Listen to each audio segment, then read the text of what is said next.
Hello, everybody. Welcome back to the Other Side Lifestyle podcast. Cockcast with Jim and Aram. If you're watching us on YouTube, we're going to scan the camera down on Aram so you can read his shirt and see his testicles hanging out of his short shorts. Oh my God. There we are. All right. Turn this off if you're in your car.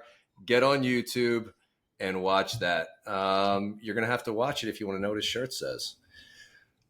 Aram, I want to show you a couple things so that you're more proud of me. And two, I'm going to say something about you that I've never said. I don't know that I could be more proud of you if I wanted to be. Hold on a sec. Check this out. Aram, prouder.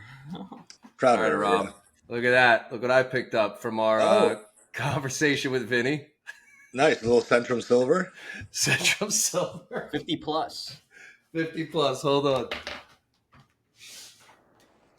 Hopefully this was my pre-podcast choppings. All right, I'm ready, buddy. So are you gonna right, now I gotta put my headphones on so I can see what you're saying. I love it. Are you gonna grind the Centrum Silver right into the peppers and onions? Ooh, maybe that'll be my seasoning. I only season my food with ground up Centrum Silver. Centrum Silver. I'm gonna say something I never thought I'd say in my life, and our guest can witness the love right now. I never thought I would say that Aram Grigorian, pronounced correctly, has motivated me through his consistency to get back into running and cardio. Ooh. That was me doing that?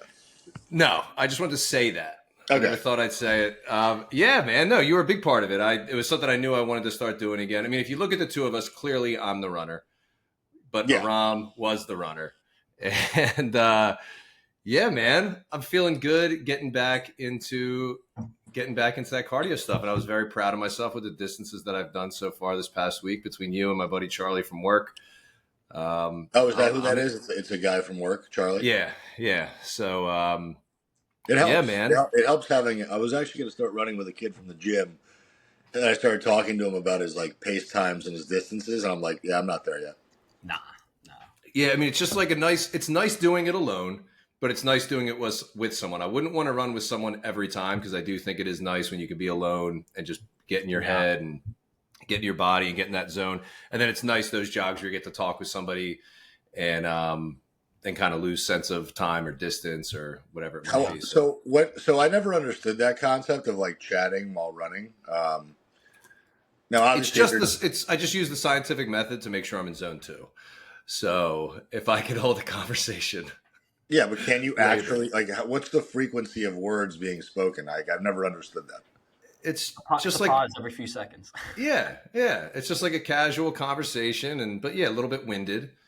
I'm not like, hey, so what's going on, man? Keep it a 10. I salute you on the running because I'm getting I just did a 5K race and we did a half marathon. I'm doing some high rock stuff later this year, and one of the champions of high rocks, they have an open club in Santa Monica. Because I'm in LA, they're like, hey, come through Sundays, 7 a.m., 5-mile run, then a HIIT workout. I'm like, if I can even make it through your pacing of your 5-mile run, I don't even know if I can make it to that HIIT workout. Let me know what mile you guys go back and forth. I'll try to figure out how to get back home. Yeah.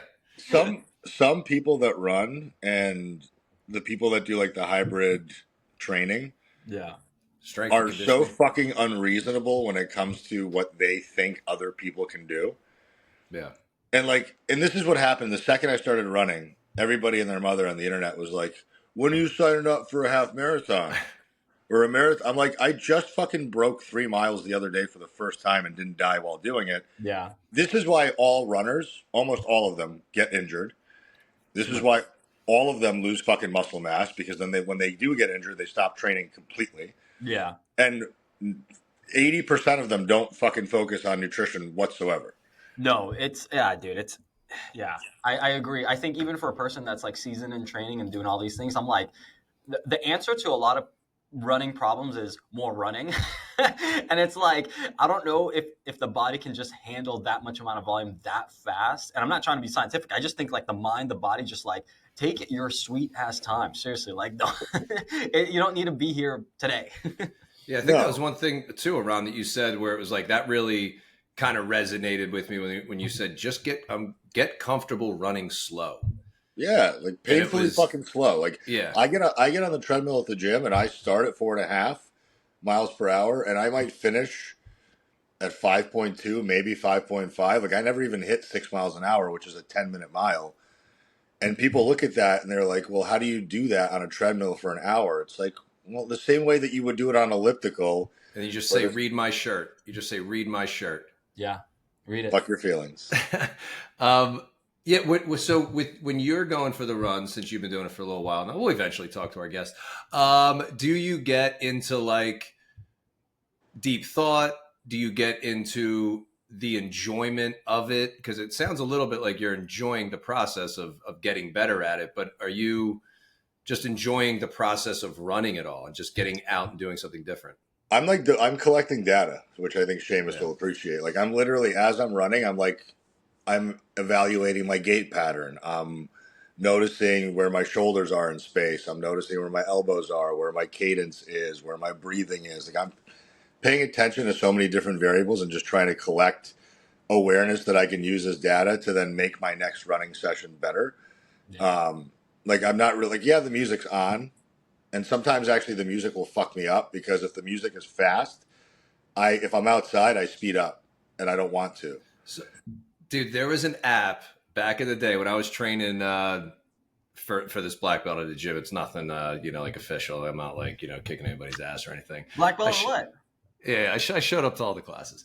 But we had to run like a 2 mile time. And there was this app that you play your music, you set your pace. So if you want a 10-minute pace, the music, and you're jogging at a 10-minute pace, the music it sounds the way it's supposed to sound.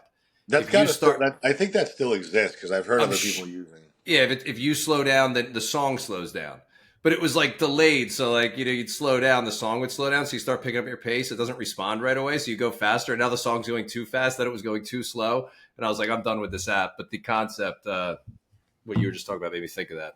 Yeah, because your foot drop is almost matching the cadence of the beat, and if it's too fast, like people don't realize how slow 4.5 miles an hour actually is. It's a relatively fast walk, which is basically what it is. But that's really like 4.5 to 5.2 is where my zone 2 actually falls. And that's where my heart rate will stay pretty consistently under 140. It doesn't really eclipse 142. And that's where I need to spend the bulk of my time running. Like I need to be doing at least 60 to 80 minutes a week in that zone to get the actual mitochondrial zone 2 efficiency benefits. And I think people rush out of that.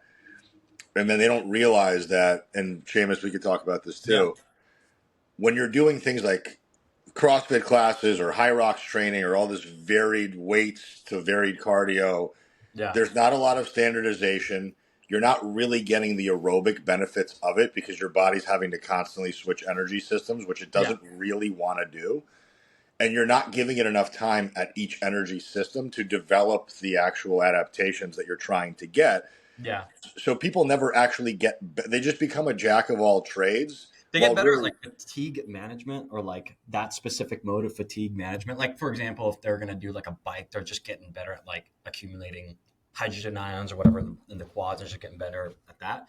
But I think like even zone 2 stuff, I've been looking at some research from like 2022 and up, but it's like, half the patients that I see don't actually make adjustments to zone 2 training. So it's like, we may be thinking of zone 2 a little bit differently. And I've been talking with a lot of coaches about this, where it's like, can we, we look at athlete profiles and we try to put it in general population. And we say, hey, do a lot of zone 2 because zone 2 is great. But that's because they're doing zone 2 for recovery. Right. They're trying to get some tissue movement, all this stuff going on. So if we're doing a lot of zone 2, I think it's great just to get time on your feet, volume, get used to that mindset, getting just a lot of repetition, just being careful of like repeated injuries and stuff. But I think there's a reason why we like to, like, when we see patients and clients in the work that I do, it's like we like to get them in those higher intensities with monostructural work, because we found that they get a lot more benefit from that, and it's shorter. And it's like 15 minutes for the same output. Just helps with their schedule. Yes, it's more intense. Is their vagal tone kind of skyrocketed? Or not? Are they more stressed out and jacked? Yeah.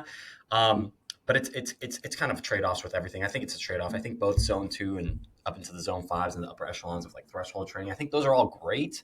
But yeah, when you become like a CrossFitter, like not a pro like person that trains CrossFit, like you're just doing a bunch of circuits and different things. You're kind of just getting good at doing a bunch of different circuits together with no necessary outcome or goal. Like, what is the outcome or goal that you're trying to do? You're just probably getting better at like some fatigue management. Maybe you got some baseline fitness things better, but at the end of the day, I think I was just having a conversation about this with someone. It's like back in the day with CrossFit, like early 2008, like 30 clean and jerks, 30 snatches. It's like, yeah, let's just tear the shoulder out. What would you say for the average person a good frequency per week for HIIT training would be? And does that vary based on their age? Yeah, it all varies. I'll be real with you. Like we try to just introduce what they're capable of, even 1, then 2. And then if they get to 3, even great. I personally, like, I'll do just like 1 because I'm like tanked. You know what I'm saying? Before you make a recommendation, can you define it the way that you understand it or the way that you explain so like, high intensity training to people? Yeah, high intensity, like type of interval training that we like to do. So I'll get someone on like a VO2 machine. We'll do some testing, get them jacked up to their max heart rate, look at their like max respiratory rate, look at all their like ventilation, and basically get them to just the highest that they can do. The way we like to do it and the way I like to explain it is like we do it in rounds. Like we spike you up, get your heart rate up. So it's like heart rate training, get you up in the heart rate, max heart rate. I'm going to use mine, for example, like 193. And we bring you back down to like a recovery zone, which is about like 90 seconds to 2 minutes. Bring you back up. Do like 4 to 6 rounds of that is like how I've understood it and the way I've explained it. And if you were really doing that, getting your heart rate all the way up to like 193, like it is very difficult. And that's when the timer starts. So you get your heart rate to 193 for me, for example. Let's say I'm doing it on a bike, air bike, probably like the best version. You do it on the air bike, and then you start the 20-second timer of that time for 193, and then you come down. I am dying. Like I am literally like, I am so depleted. I honestly start with 1. Some people can do more just depending on their capacity and the way they're managing volume. But I'm doing 1 right now because that's all I can handle with all my other type of training. Because I'm doing like high rocks and like just hypertrophy work just to stay maintain muscle. But yeah, if we were looking at VO2 as like a marker for like longevity, and someone was really trying to get their VO2 up, like it's 2 to 3 sessions per week to try to get that VO2. But remember, VO2 is also calculated by weight as well. So we're also working on trying to get someone's body fat down, maintaining the muscle and stuff like that. I think one of the hardest parts of something like an air bike is, like you were talking about, fatigue management. What's going to burn out first, your cardiovascular system or your legs from just being able to pedal? And I think like it also depends on the bike, right? Not all bikes are created equal. You have Assault, you have Rogue, you have my fucking 1970s air bike that I bought on. Yeah, exactly. I bought a Schwinn on fucking Let Go for $25 that has way worse resistance than anything I've ever felt. So for me, like I can't get into zone 5 on that bike unless I'm perpetually working for 2 to 3 minutes to even get up there. And then once I'm there, it's not the cardiovascular system that shuts down first. It's my fucking legs. I feel like a spring, like a little leak is going to come out of a thigh muscle. Like, whoa, where's that fluid coming from? And I agree. Like, it depends. Like doing the air bike, any type of cardio form like that you can do and that you like is good. I like to do it all. Like air bike. I like the ski. I like the rower. Sure. The one that I don't really recommend, unless like you're younger and stuff like that, especially with the populations we're working with, is like sprinting and running. Like I like sprinting and running, like when we can build it up there, but out the bat, like I just don't think someone, if they're just getting on a longevity exercise type of programs, like we are not ready for that. And then if you're thinking about heart rate training with running, like that's just so advanced, like it's just not going to happen. I think that's an important thing to say. It's like when you build up to it, because you are going to hear plenty of things showing like, hey, just get out and sprint. It can be one of the best things as you're aging, but build up to that.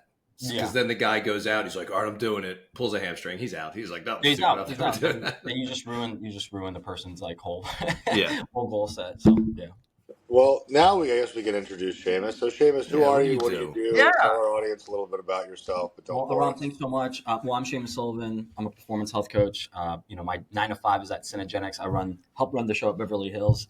And we're a worldwide company focusing on longevity and, aging gracefully. And we do tons of diagnostics from over 300 plus like biomarkers to GI to genetics to, physical diagnostics like DEXA scans, VO2s. We look at your,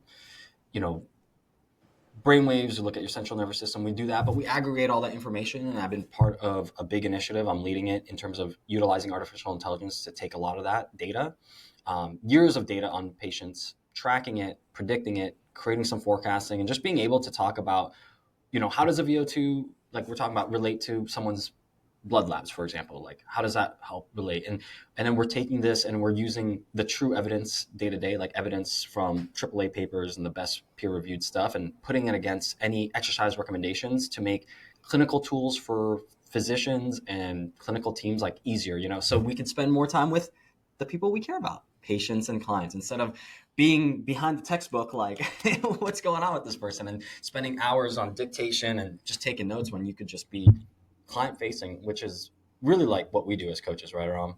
So, yeah. Is it true that Brian Johnson consults with you about aging I've met him gracefully? a few times. Our CEO's met him a few times, and he's just here, but I've met him. He is a cat. He's a true character. He's on like the other spectrum of like longevity, and like everything's out there. I love it. I personally love it because it's like, oh, that's cool. That's a cool experiment. But I understand how like that's a double-edged sword, and that can be very dangerous for people that are like unassuming and not, ready for that kind of information. Like a normal person. Yeah. I'm going to start off by asking you what your opinion of the whole trend of biohacking is. Yeah, that's great. That's a great question. I actually just talked about this recently. So I think the trend of biohacking, I myself at one point was a biohacker. I remember being in college, like ordering some modafinil from like Australia for like on the cheap, but I just had to pay more for the shipping. So like nothing would happen, just because I wanted to like, get into a flow state when I was in college. But ever since then, there's been better nootropics on the market, Biohacking itself, I think the biohacking community is really cool. I think there's a lot of folks in there that are like pushing and testing and getting pioneer things without necessarily waiting on peer-reviewed papers and evidence or anything like that. I think it's great. I personally think it's cool because these folks have the funds for it. They're guinea pigs in themselves. I think the OG biohacker was like Tim Ferriss. Like I got a lot of stuff from him. But the hard part about biohacking is if there is no clinical oversight, and sometimes you're just kind of poking in the dark. So if you're not really testing something, you're just trying something without testing, it is difficult. So, with clinical oversight, if you want to try something, let's say with a clinician, a patient, or whatever, like for me, I'll use myself as an example. I just did my labs on Monday, but I'm starting a new set of things, some peptides and stuff like that. But I want to make sure that I am looking at those labs, and then I'm going to try it out for like 4 weeks to 12 to 8 to 12 weeks, and then test again and just go, okay, are we just shooting in the dark here, or are we actually testing and assessing? And I think that might be the struggle with sometimes with biohacking. Not that they don't. I think sometimes some people are like self-proclaimed, like just getting after it without any clinical oversight. And I think that's going to be really difficult. What do you think the reality of like the longevity? Because even when I think about the biohacking thing, and I remember reading some of Tim Ferriss's stuff, and we get caught up in some of those things. What do you think the average person, even like the longevity of them doing these things, is for? Because I feel like it's just like this seasonal thing. I think it is a seasonal thing. I really think like a biohacker is a seasonal thing. I think it's like shiny object syndrome, because I know I have it. Like I'll do something for 12 weeks. Cool, I'm done with that. I'm moving on. I'll try this thing out for another 12 weeks, but that's more the biohacking. The longevity stuff at the end of the day, ask any clinician that we work with, it's exhausting all the basic stuff. Exhaust your sleep habits, exhaust your nutrition habits, exhaust your exercise, and exhaust your lifestyle. On top of, supplemental, nutraceutical, pharmacological interventions if needed and indicated for, and collaborated with your physician. But at the end of the day, I think, for me, more on the optimization side. Yeah, I think those things can be seasonal, because are they part of a normal program? Not really. Yeah. So talk about the amount of runway, right? Because I think a lot of people will look at something like sleep, nutrition, fitness, steps, mental health work, and they immediately want to rush through those phases of simplicity and the basics. Yeah. And they feel as though they run out of runway. Now they've graduated into supplementation or nutraceuticals or fat loss drugs or peptides, and they just run towards that direction because the biohackers make it seem like the results of those things are greater than the results of the basics. So my opinion is you may never run out of runway with the basics. Yeah, I agree. I think so. What we do synergetics wise and what we do like patients, I think what the best kind of clinicians do is collaborate with their patients and see where they're at. And kind of go, okay, where are you? Where are some small wins that we can try while exhausting this? I'll use like GLP-1s, for example, because it's just a really easy one. A lot of patients come in for that. A lot of folks are getting on that. All right, you're on GLP-1. I can't argue with it. You're going to do it for, I don't know, 12 weeks, whatever.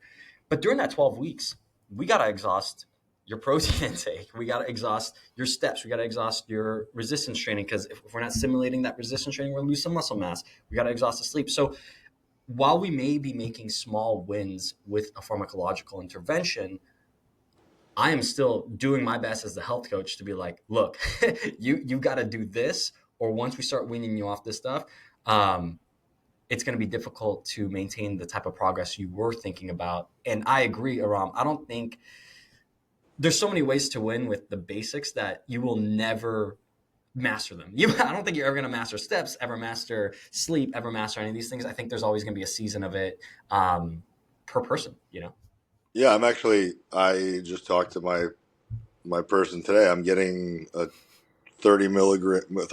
Pharmacist. Yeah. Well, she's actually legit. Are you on tirzepatide or retatrutide? What are you doing? I'm going to start tirzepatide. So I'm going to start at 1.5 per week. Yeah, Kind of just doing what Jordan Syed did and just experimenting on myself. Microdose that a little bit, yeah. But I'm going to do it in a very controlled manner, and I'm going to obviously monitor calorie intake, which we know that most of our fucking clients don't do well enough or consistently enough. So I'm going to try to control as many variables as I can.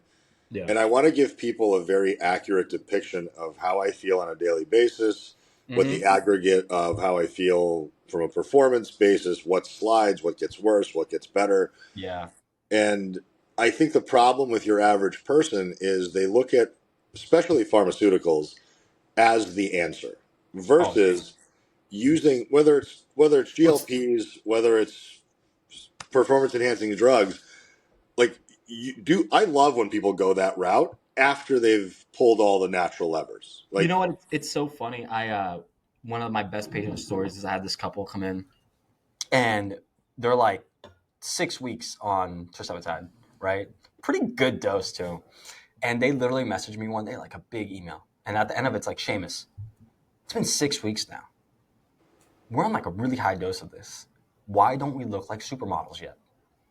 I'm like, was it uncomfortable to reply because you're ugly still? It has nothing.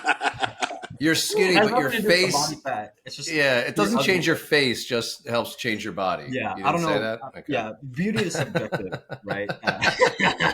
But I'll be honest with you. I was like the first thing me and the physician, like the whole team was like, it took you 25 years to get to the point now. Like, it's not going to be in 6 weeks. It might have helped move some of the habits. Like maybe the food noise came down a little bit. You're not going out as much. We've seen a lot of like alcohol and other type of things, getting better with the GLPs. And it's like, okay, cool.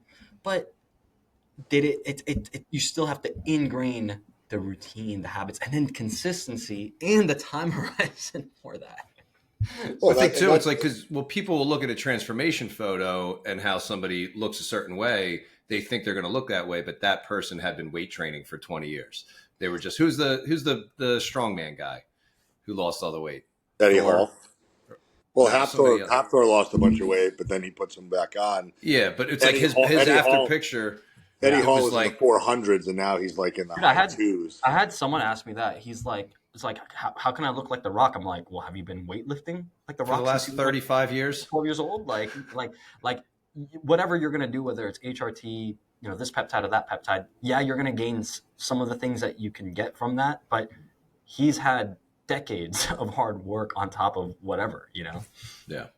I mean, the guy literally travels with a fucking gym shipping container inside of with a gym inside of it. And then your average pedestrian lifter has trouble going to the gym 3 times a week, and when they're in there, might do 28 minutes of actual real work. And that's where I think most people are missing the mark. I mean, I see it. I go to a public gym 3 times a week. Yeah. I go running. I see, like, I have my finger on the pulse. I know what your average person is doing. I've worked with over 700 people at this point. I've collected data for fucking 7 years now. We don't have a fucking supplement problem. We don't have that. We don't like it. It's not what these people are missing. Your average person just has no idea how much they're consuming, and they just don't move enough. Yeah, Period. my favorite is from Lane Norton. He says like the average person consumes like 3,500 calories, and then you're only getting about like 20 minutes of average movement. And it's like if we have that much energy toxicity, quote unquote, and lack of movement, you have to really take a moment and go like, are we having to supplement all these things? Now, part of the program, I think when you sign up for a specific type of program like ours, yeah, we're gonna look at those things and support those things for you and make sure you're optimized in the way that supports that. But at the end of the day, you really got to control the input into your mouth and how much you move. And I think when you take that level of accountability, all the other things, whether it be peptides, nutraceutical supplements, those are then going to have some synergistic effects and everything's going to get a lot better. Well, and plus on top of that, there's also a cost associated with using a service like yours, right? Like Yeah. using a service like ours. Like I would imagine that probably coaching without the supplementation, without the lab work, without all the diagnostic tools is certainly much lower. But I think people jump right over the basics. They jump over the accountability and the guidance, and they try to go right towards, well, I need to figure out exactly what's wrong. Well, if you've treated your body like an amusement park for 25 years, you're probably going to have some biomarkers that don't look great or that aren't optimized. You don't need, I don't need you to get on a DEXA scan to tell me you're 35% body fat. I can look at a picture of you. Yeah. I don't need you to get comprehensive lab work to know that your thyroid's probably not as functional as it should be. And some of your blood lipids are probably off and all that shit. So once you spend 6 months really being honest about your intake, getting your output up and doing all the things that you should have been doing as an adult all this time, cool. If you want to optimize at that point, I'll fucking send you to Seamus. You can spend as much money as you want with him because at that point you've graduated. Yeah. But I think that sometimes, and obviously for you guys, you have a financial incentive, and I don't ever want to discount or dictate how people want to make their money. But let's be honest, like this is not an essential service, and you guys are a premium product. No, we really are. I appreciate the transparency there and exactly that. This is out of pocket. You know what I'm saying?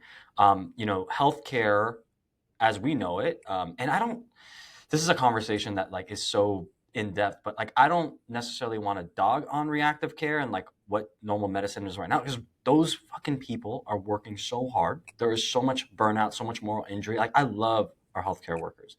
On the other side of it is these premium models where you are testing and you are doing these things and it is out of pocket. That's for the consumer to decide where they want to go, right? But you're absolutely right. Any type of service you can harp on and do it yourself for quite some time. And then if you do want more data and you do want like a precision medicine type of program, then yeah, come our way. But need, not necessarily. If you like more data and you like more things and you're like me, yeah, come through. But you're absolutely right. If you just harped in on those basics that we talked about, I mean, the best quote I ever got about depression, and I'm just going to use a different quote here, but like someone said to me one time, he's like, all right, if you're depressed, do this for me. 3 things. 1, meditate every single day, gratitude. Okay. 2, volunteer every single day. And then 3, come back to me in 10 years and see if you're still depressed. If we had the same mindset with exercise, nutrition, and like sleep, like if you slept, 7 to 9 hours per night, hit your protein and calories per day and got your exercise every single day in 10 years, talk to me. Like, you know what I'm saying? Like then we could, really optimize different things for sure. What are some products, peptides, things that you're working with patients, clients that you're excited about and what you're seeing? Yeah, that's a really good question. So you basically have your basic type of peptides that I've been able to use as well, like your BPC, TB500, CJC 1295 with ipamorelin. These are like recomposition peptides, like to help with like increasing muscle mass. BPC is like body protective compound. That's been good for injury. I will tell you this. I had some, and I was doing jiu-jitsu practice like 4 years ago, and like my AC joint kind of slightly separated. 2 days later, like after 2 days of it, I was already tricep dipping, and I was like, whoever made this compound is like a god. Now, what about some of these, like the oral versions of some of these that you see supplement companies selling, even now with NAD? Yeah, we do have those as well. How's the oral compare? Is there any research to it? Is it a waste of people's time or money? Because they're going to hear about some of these things. They're going to be like, find a website where they can get it. Oh, I don't have to take an injection. I don't have to store it in the fridge. I think some of these, like we have lozenges for some of these, and then we have some, like for example, like the BPC, we have the capsule. I think personally they're not as strong as the injection. Like you're not getting the dosage that you're kind of needing because you have to go through like the whole digestive system. So it's not as strong. But for the folks that like, I don't know, like 100% of folks like are going to be like, a lot of folks are, pretty close to 100% not wanting to inject. It's, they're going to probably use those, but they may not see the benefits as much as possible. I think they are going to get better as generations get there. And I think as these peptides and biologicals get more inundated in our day-to-day practices, some people are going to find some research, some literature to be like, okay, here's how do we do it orally. I mean, I think that's where GLP-1s are headed. I bet in the next 2 to 5 years, you're going to see oral GLP-1 compounds that are bypassing liver methylation and everything else. And I mean, listen, at the end of the day, I've been on fucking TRT for 11 years. I have no problem sticking myself with a needle. And when do you think it will start to show physically that you're on TRT? Oh, I don't know. The fact that I can't even fit into most frames. I remember when I was in 8th grade. Anyway, did you want to discuss performance, like bench press numbers and squat numbers and deadlift numbers, or did you want to just go right? Well, I did want to. I know we wanted to talk about maybe like, since we're talking about all this clinical stuff, like maybe for the audience when it would be good to do some of this testing. Yes. Yeah. I mean, that, well, like for you, especially because I know that you have a shred of integrity, which a lot of people in your field don't have. Yeah.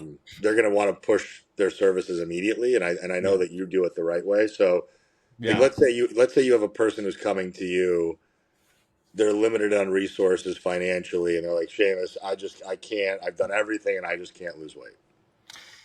Yeah, I mean, obviously, other than exhausting everything from track your shit, you know what I'm saying? Like every single thing in your mouth and everything like that. There are some approachable ways with our Synergenics program and stuff like that. We have like an explore type program where it's like you're not doing, we have like a few tiers, right? You're not doing the most epic thing where you get everything underneath the sun. Maybe you might just come in. An easy one that I always tell people is like, it's just because it's like just lack of cost and just like so easy. It's like a quick DEXA scan. And just, I think we're going to relate it to like a female audience. Like, like doing the DEXA scan, especially for women, especially with women with health history, like breaks in their family and hips, low back, low bone mineral density, especially women with on birth control and things like this, or any thyroid type, PCOS type issues. We just jump on a quick DEXA scan, 6 minutes. Cool. Great. We get to see what's going on.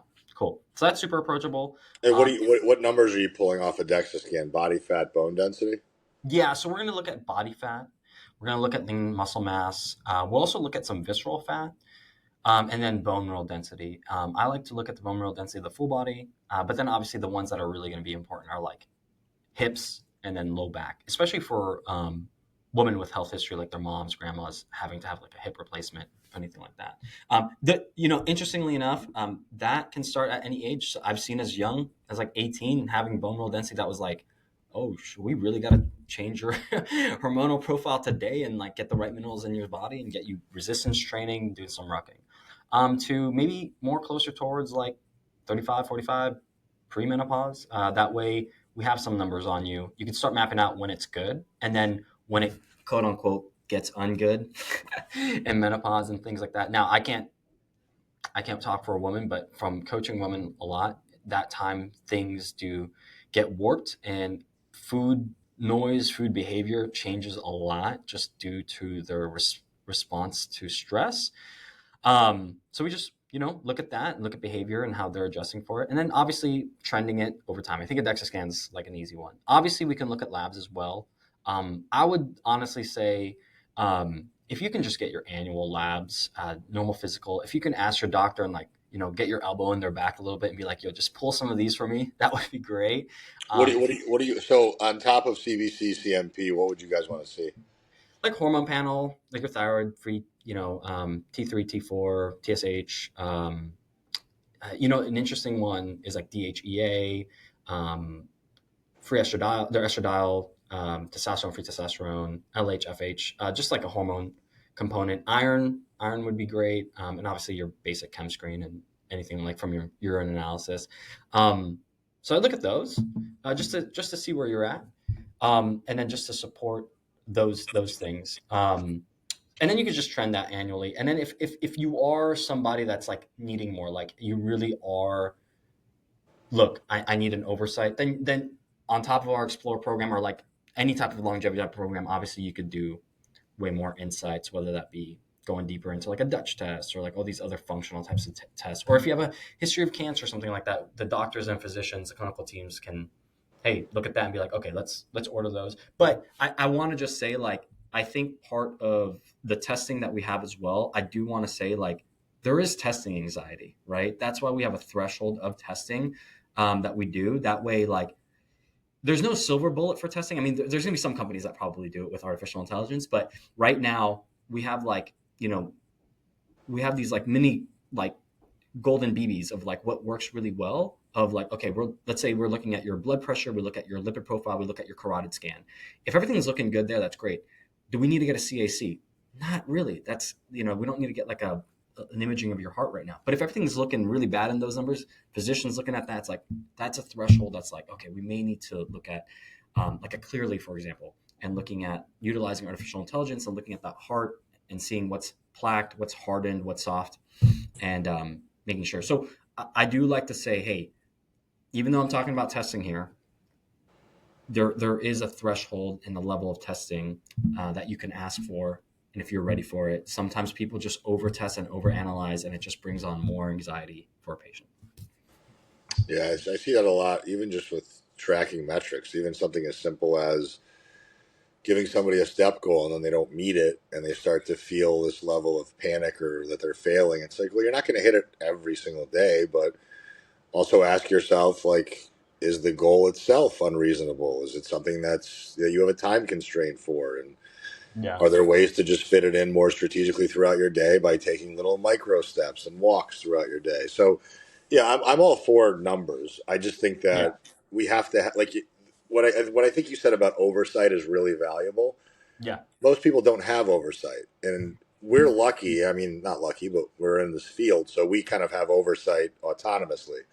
We can monitor our own numbers. We're good about tracking our own data. We like our own data. We don't obsess usually about our own data, whereas your pedestrian average person is going to be like, oh my God, my HbA1c is high. I immediately need to get a fucking continuous glucose monitor. And now every time my sugar spikes, I'm going to die.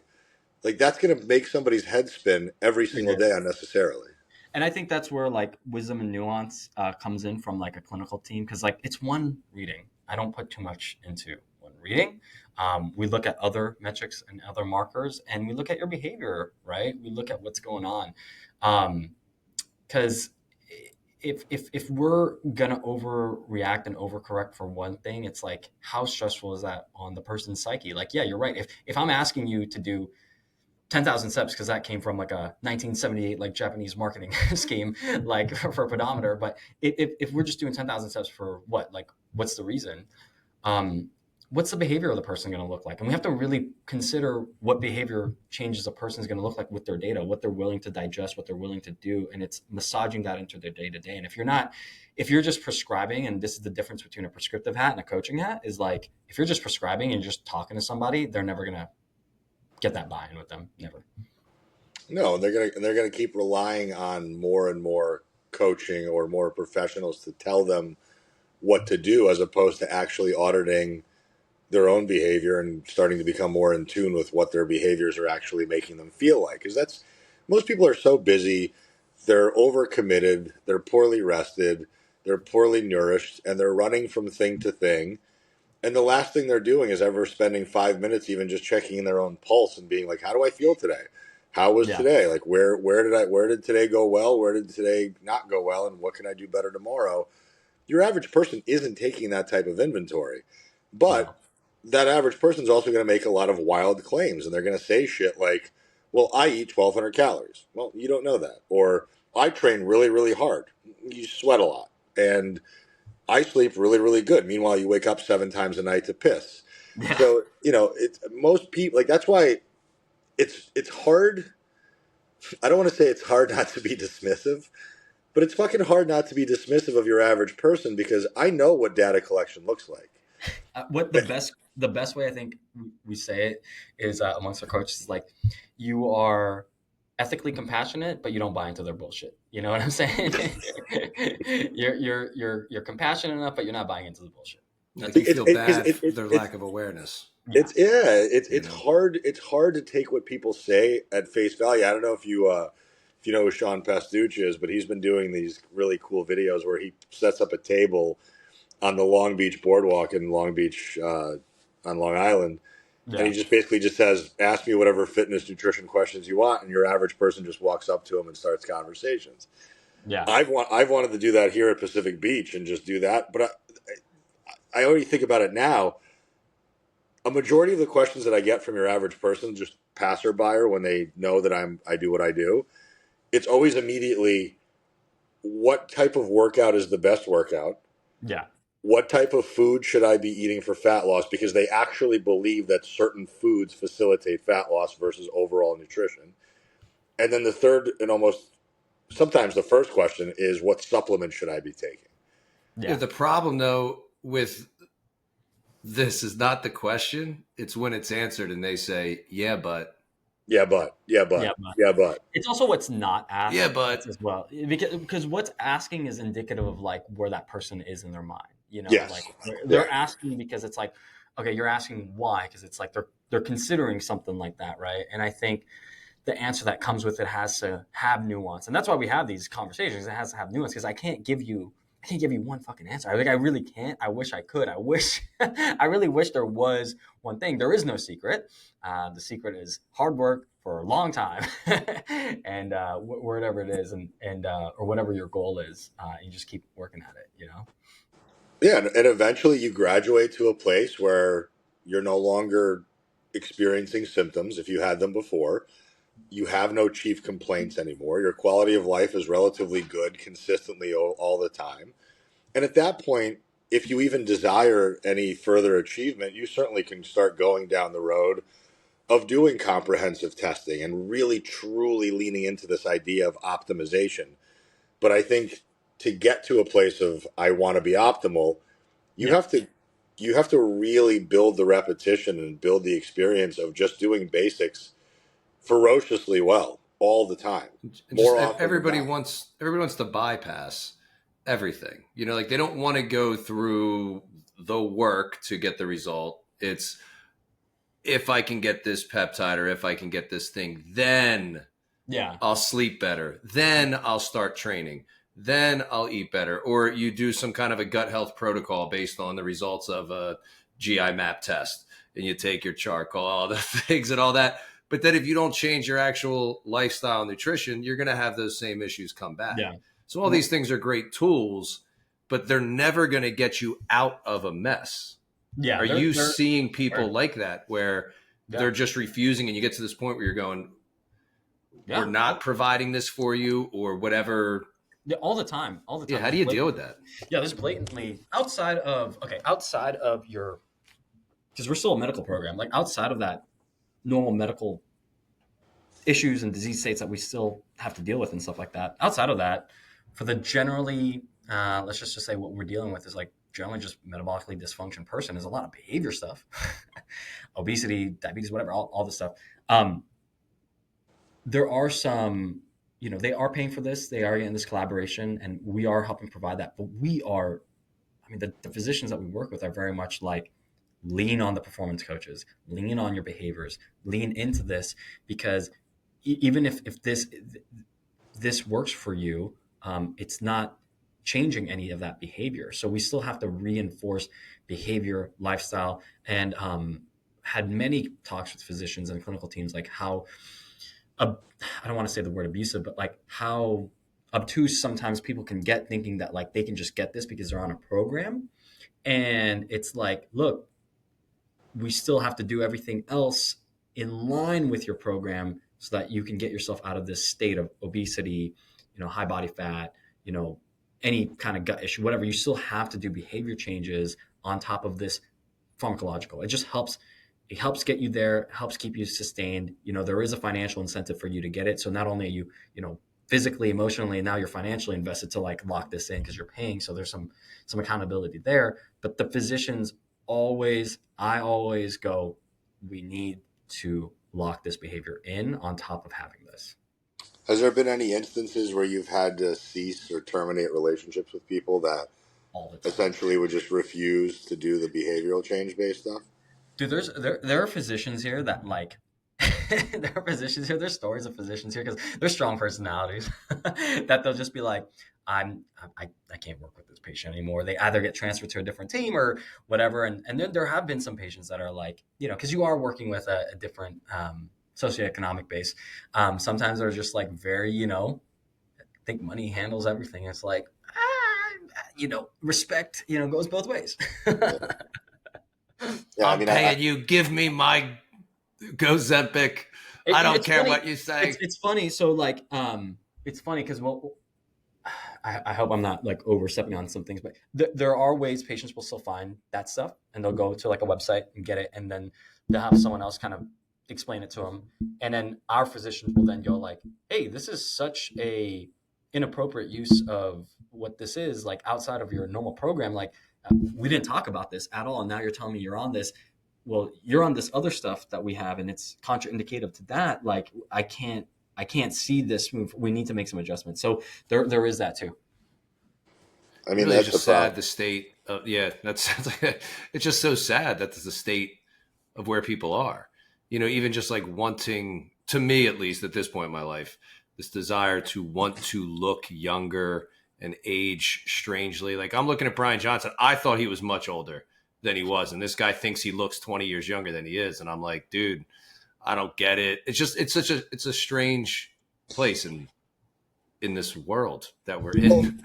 It's dollars and cents, and I'm never going to come after a company like Cenogenics or Life Extension or New Ethics. Like when you figured out, it's like anything else, right? I'm not going to get mad at the guy who sells blow and Molly because there's a market for it. If you want to be upset at the problem, or you want to be upset at the source of the problem, look at human nature. Look at the fact that's what I'm saying. It's sad that that's the state that people are in, that they're so unwilling to be. They want to appear healthy. They want the consequences of healthy living without doing it. Yep. And then to be so empty where it's like they're going to be like, all right, if you're not going to give it to me, I'm going to find somebody else off the streets in Mexico to get me my GLP. Like they'll do anything to get it without actually confronting themselves. That's the sad part. Yeah. I mean, and I appreciate that, Aram. I think as a business model, Cenogenics and all these other types of longevity type companies, we are still servicing other things. It's not just those things, right? Right. We are providing a service of diagnostic data that may not be all about that stuff. It might be some performance stuff, whether it be VO2 and brain performance things. I mean, we had a study with Wavi, which is a brain performance company. We're looking at your brain waves. And there were studies initially for like Alzheimer's and dementia, right? Cool. And we're using our program and we were going deep into just lifestyle interventions. There might have been some pharmacological, I'll have to look into it, but like, looking at what even like steps can do for Alzheimer's, looking at what like, sleep does. Strength training is huge. Like looking at those things, and we're doing that on the program in our studies, and we publish. So, and I think the biggest problem in America right now is a lot of that obesity and metabolic syndrome and just like vanity and longevity as a social metric, not even like as a look, I'm on this protocol and like look how cool I am, when it's like truly when you see what the people I'm chasing right now are like 77. Some of these guys are doing amazing at 77. They got the finances, they got the life, they got the family, and they have their health. Like if you have that trifecta of things, I'm like, good for you. Like awesome, great. That's great. A lot of folks do the opposite. They sacrifice their health and their family for the finances, or vice versa, and they don't have it all. And it's like, I think it's balancing those three, or balancing those components, and being like, look, that's what I think longevity is like living well and aging gracefully. Because we talk about all this stuff longevity wise, but what's the point of living long if you can't really share it with anybody? Like, yeah, we've talked about that a bunch. Like that stuff that you just said, like that gets me pumped up for this field. Like those types of things get me excited about the field. It's unfortunate that people are in such a desperate state; they're not willing to create that lifestyle and then actually benefit from. Yeah, and some people, this stuff. Like going back to like the biohacking, it's like, again, do what you got to do. But again, it's kind of like stabbing in the dark. Like, what was the point of that for you? I could even say that about myself. Like, why are you trying these certain things when you're already doing pretty good on other stuff? It's like, I just want to try. There is some, just exploratory for sure. But then there's some people that are on the other side that are like, man, I am in a lot of pain about said thing, and they're going to figure that out somehow. And I just hope that Synergenics and what we do here just is having the best clinical oversight, the wisdom and the nuance that we can deliver with like 30 years of knowledge on this stuff, because we really led the space of longevity. We test, we reassess, and we really have the best clinical teams to try to make it happen. I hope that what we're doing is, it's really exhausting a lot of those pillars first before just trying to, just give you a pill. Now, I do harp on this too, though. At 50 years old, Jimmy, you got the Centrum 50. At 50 years old, at 50 years old, someone can be diagnosed with something and they're going to live to 100, and they have 50 years of just dealing with medical problems. Or you do everything we talked about today, exhaust everything with your lifestyle. Maybe it's around 75 that you then deal with that thing, and then you really jump on it and extend not just your lifespan, but this health span, this brain span, making sure that, okay, from 50 years old to 100 years old, I got 50 years of medical bills and BS. It's like, maybe like I could die on my sword. Like I like what I'm saying, like you are as healthy as you possibly can be at like 75, 85. And you didn't really deal with anything at those age. And I see that all the time. Like people are just like, they're like good until they're like, well, I'm out. All right, I'm out. Yeah. I mean, we talk about a bunch that's of, the way I'm going out. I love getting older.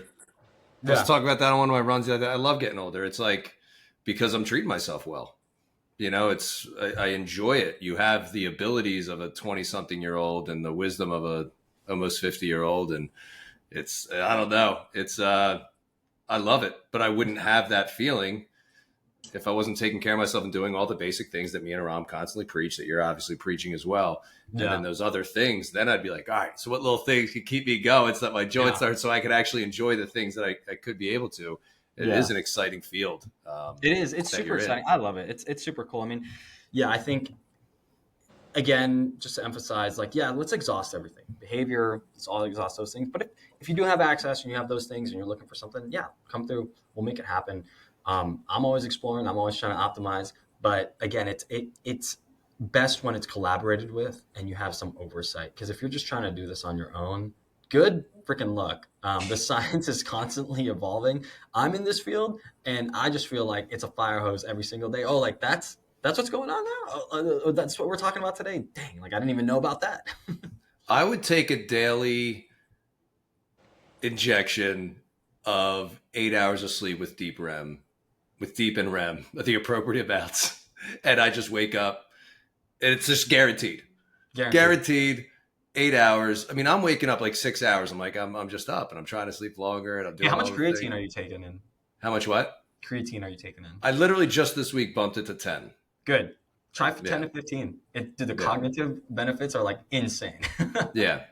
I've been seeing a lot of stuff about that, up to 20. Plus people are talking about the cognitive. But just this week I bumped it up to 10. But the freaking sleep. I'll take an injection for that. Dude, I think that's I just finished. Because I had to re-up on some certifications, the Precision Nutrition Sleep Stress Management and Recovery course. Yeah, I saw that. It is a conversation piece with so many patients and clients that I feel like hustle culture. I don't know what it is, man. Like it's just this thing that just gets swept, and it's so relevant with everybody. Like if there is one area that on top of everything that we do. But if there was one area that I was like, if you could really just like, look, if you're going to live to 100 years old, okay, 35 years of that or something is going to be spent sleeping. Have a really good environment for sleep. Have a really good bed. Yeah. Like, the screens are what's killing sleep right now. The screens. Try to get that down. Yeah. That 1/3 is probably going to fix a lot of that other 2/3. Yeah. I got to shout out the blue light blocking glass, like the orange lens ones that I do see a difference when I'm consistently using them for an hour plus before bed. Yeah. Yeah. Those ones if I'm on any kind of screen. I also think it's just general stress management, like walking around high strung, high anxiety, not having a nighttime routine that sets you up well for the next day is probably one of the biggest issues I see with most people, because it's always task to task to task. And then it's like, I'm so exhausted, I just fall into bed. Or I stay up to unwind. Or everything is still on. You know. Whereas like for me, and I make a conscious effort of this now, is like, I'm done. Like the problems of the world shut off for me at 7:30. And I don't give a shit if the fucking yard is on fire. I'm done. Like I'm done, and I'm gonna be in bed within the next hour and 15 minutes, and I am in bed before 9 p.m. Oh, I mean tonight I won't be, but like I'm going to see Creed and Daughtry tonight. Hey, nice. It's so fucking like early pumped. 2000s rock right there, man. Yeah, I'm very excited. Yeah. Creed is not going to come on until 9, and I've heard they play like a 2-hour set. So tonight will be like a midnight or later bedtime. But like that's once every 3 or 4 months, maybe. I know. Yeah. I mean, there's times where I'm on the West Coast, like you are, dude. I'll get texts from people at like 8:30 my time, and I know you're on the East Coast. I'm like, what the fuck are you doing away? Like, you're bitching to me about fucking changing your macros. You're bitching to me about your workout being stale, and I'm like, you're awake at 11:30. Your ass should have been asleep 3 hours ago.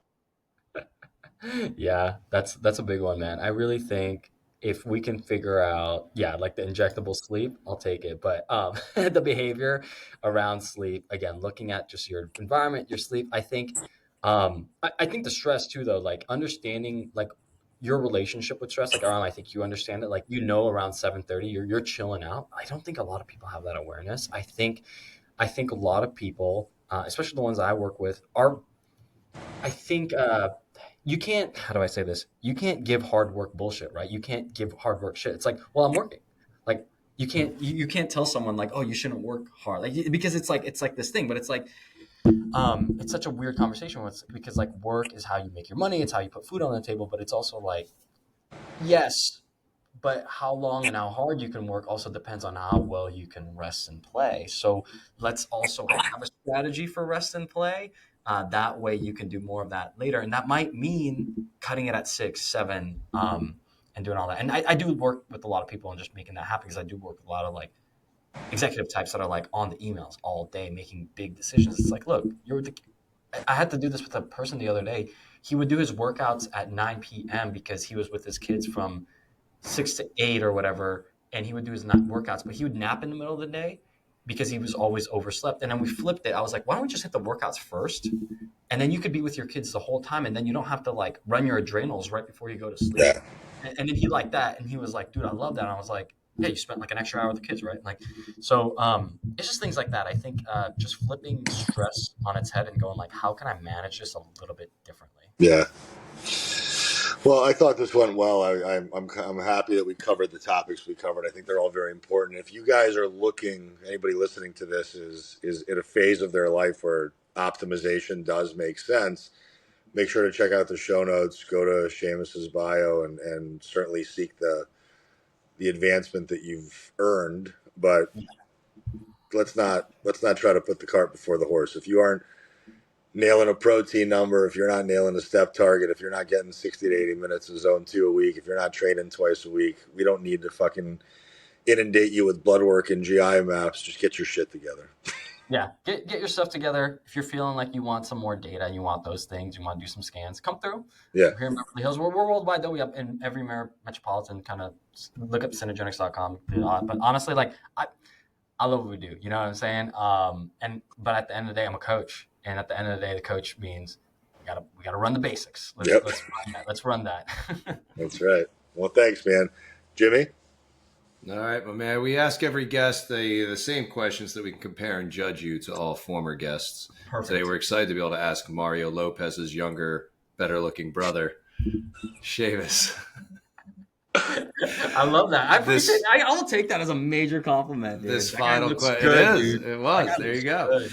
Our final question, if you are ready, is bye.